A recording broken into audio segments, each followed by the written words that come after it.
Hi ladies, I was actually doing 2 videos as part of this On Crown series, but we'll post them differently because they're on, well, I talked a lot for the last one. And they're also on 2 separate topics, but they're both topics that are relevant, I think, for today. Just like this, if you're a little light coming through. Okay, so in the previous one, I was talking about walking and why it is something to invest in. It's important, and I think that girls should put a little bit of money into getting themselves a coach. Again, whatever I say here, these are personal opinions. You have to decide what's best for you and your budget and, you know, what works. But for me personally, I wanted to get a walking coach. I thought it would be useful. I have not done Miss Universe circuit in a very, very long time, and a lot has changed in the last few decades. So yeah, it was something that I certainly needed to invest in, and I did invest in someone who knows the circuit. But apart from that, I wanted to talk to you about preparation for not the contest itself. That probably, you know, if you're 3 weeks out, I really, really hope you have prepared. But more important than that preparation is preparing for the week of contest itself. Remember, it's going to be a very, very crazy schedule. You are going to be getting up every morning and you are going to get dressed up to the max, like every day.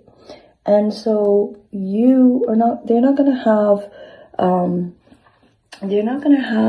some of you are looking at me and going, what is she doing with her makeup there? I'm not doing it right now, but I'm just, anyways, I'm trying to blend it now, but no, I didn't do it correctly. So, you know, you're not going to have someone doing your makeup every morning, but you are going to be in front of cameras. They're going to be taking video of everything going on. There's going to be judges. You don't know who's judging. You don't know who's talking to the judges. So you need to, you know, whenever you step out of that hotel room, imagine someone somewhere is watching you and they are creating an overall, I don't want to say that they're judging you all the time, but they kind of are. But what they are doing is they're getting an impression of you, a consistent impression of you. So it's like you want to present yourself all the time. Remember, what you're vying for is representing your country. You're going to be Miss Canada. They want to know that this person is good under pressure. They want to know this person is consistently good. You know, everyone can be good in a moment, but can this person do it every day, consistently, all the time? It's very exciting to win the crown, but after winning that crown, there's going to be a bunch of press conferences. There's going to be events to attend. There's going to be lots of things to do. You might not want to do all of them all the time.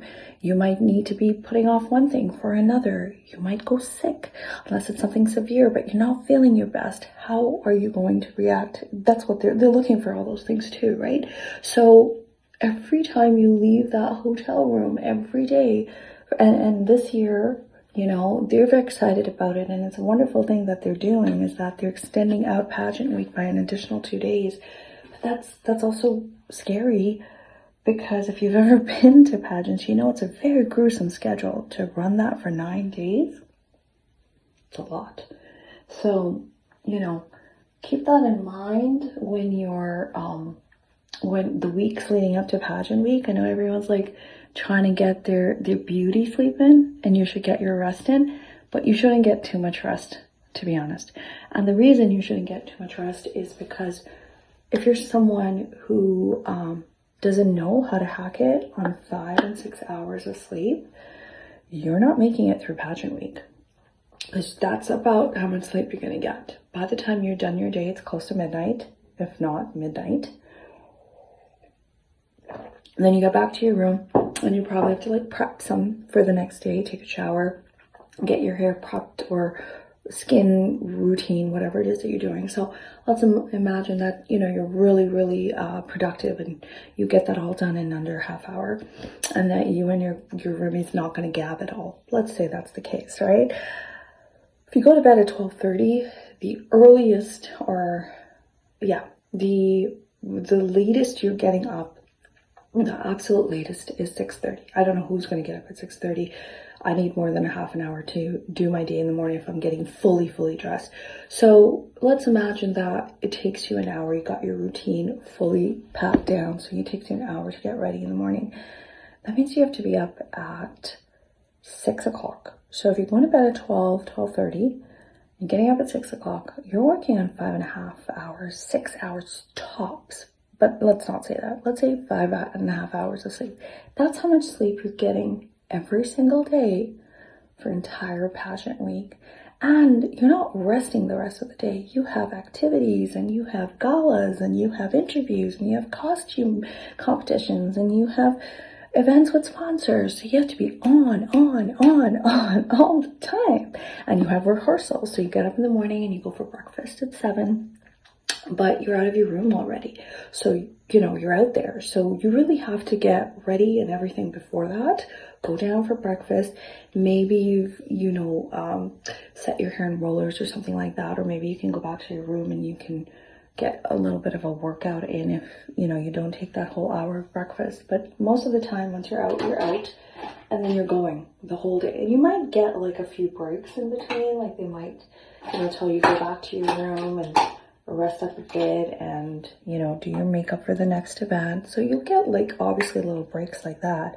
But you're pretty much on. You're not getting to go take a little snoozy and rest, unless you're like one of those excellent 15-minute nappers, which I am definitely not. Like I can't do that. I never have been able to.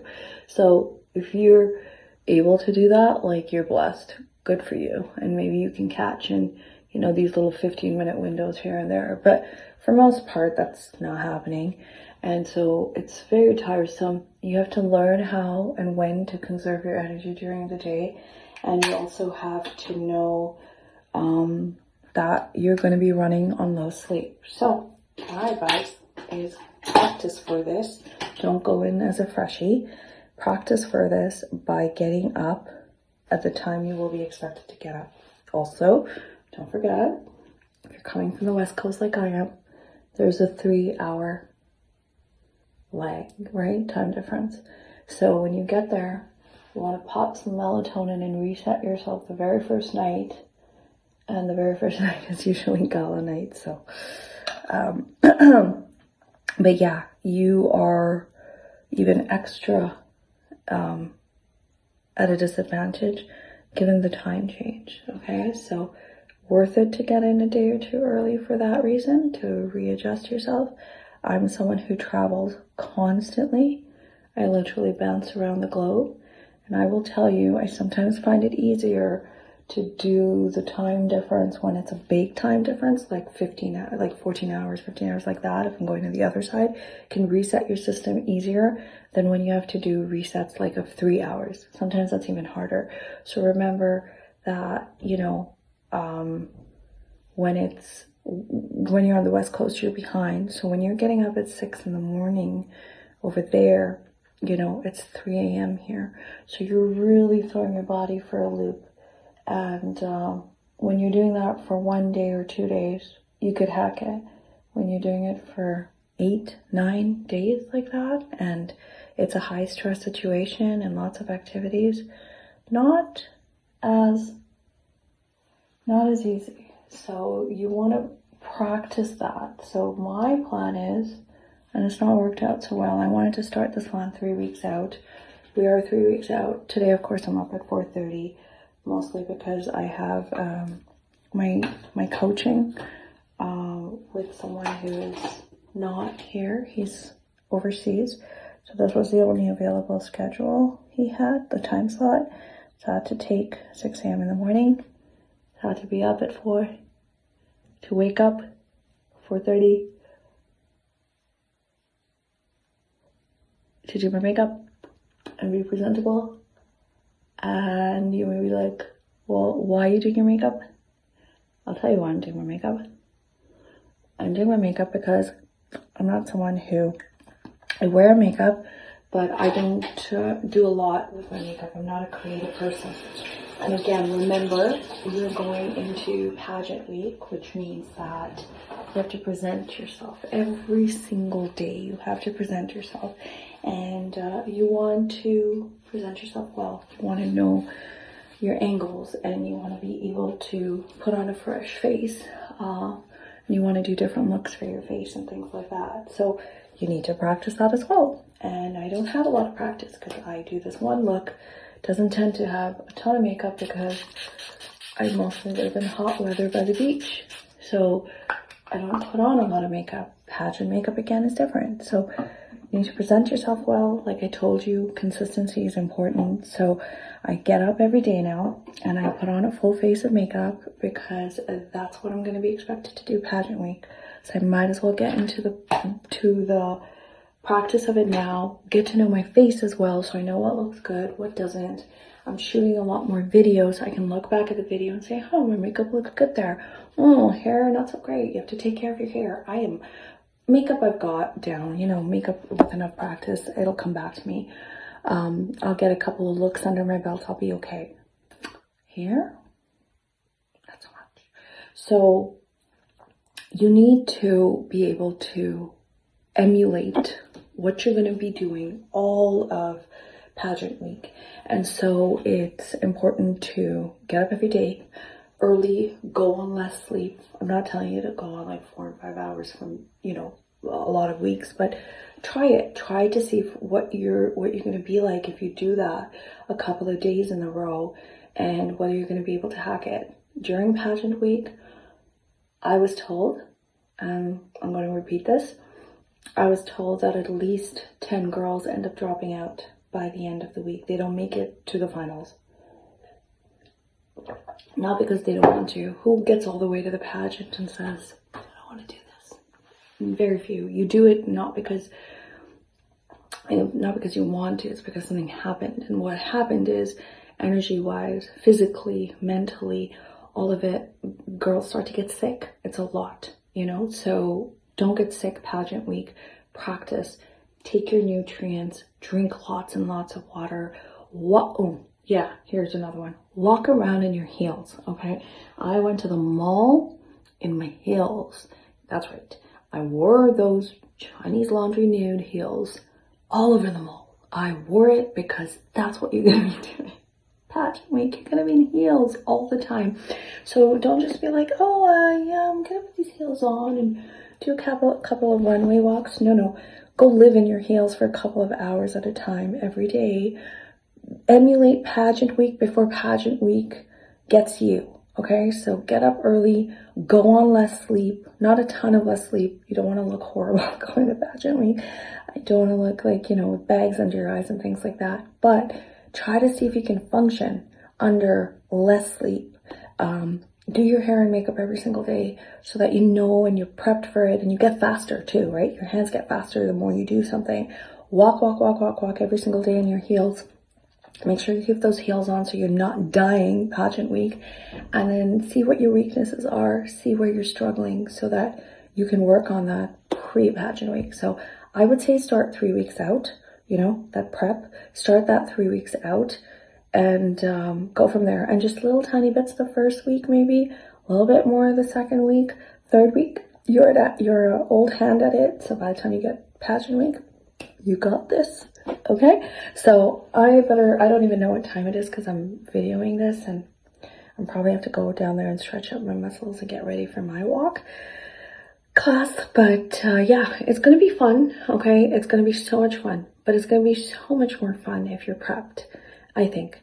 And so this is the advice I can give you about, prepping for pageant week, walking in your heels, doing your hair and makeup, your outfits. Hopefully you got your outfits and everything.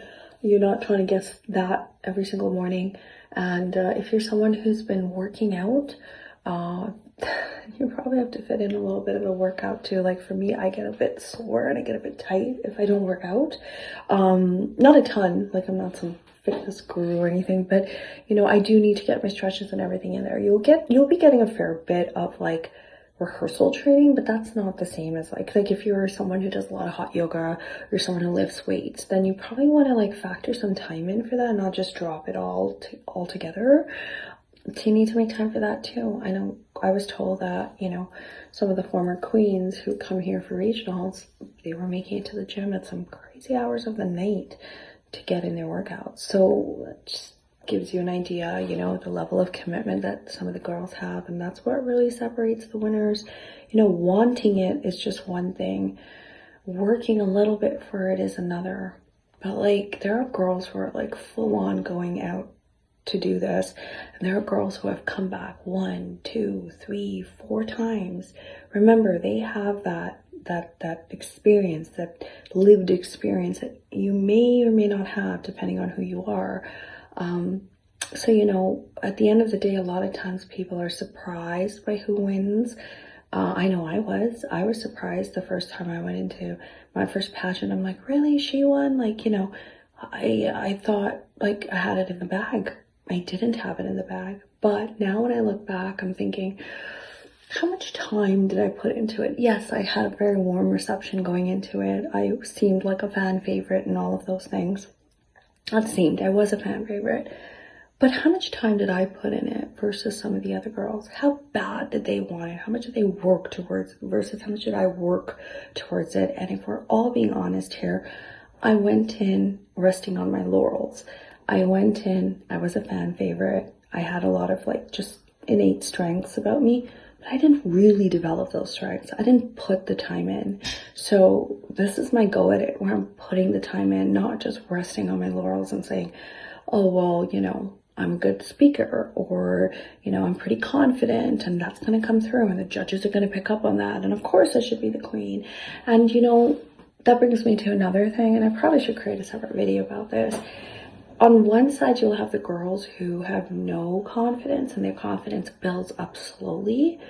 On the other side, you have other girls who have a wonderful support system, and everyone in their support system's like, you're gonna win this, you got this. I feel bad for the other girls, you know, like the things that they say to their friends, and they truly mean it about their friends, but they also are not seeing the other contestants, or if they are, they're judging books by their cover. So sometimes it's very easy for us to do that, look at the other girls and be like, well, I got this one, I feel like I'm one of the stronger contenders. And it's good to feel that, by the way. I'm not saying you shouldn't, but I am saying that don't discount your competition. You don't know how much work the other girls have put in, so you need to go in there having worked hard and saying, I really have given it my best shot. I honestly can say I did all that I could, right? So work hard, work smart. There's both of those actually in combination. Work hard and smart. Be prepared. Sound like Scar. And you guys probably don't know that because you're not old enough. But anyways, be prepared, okay? And start out a few weeks early if you can. It'll probably do you good. That's about it. Have a great day.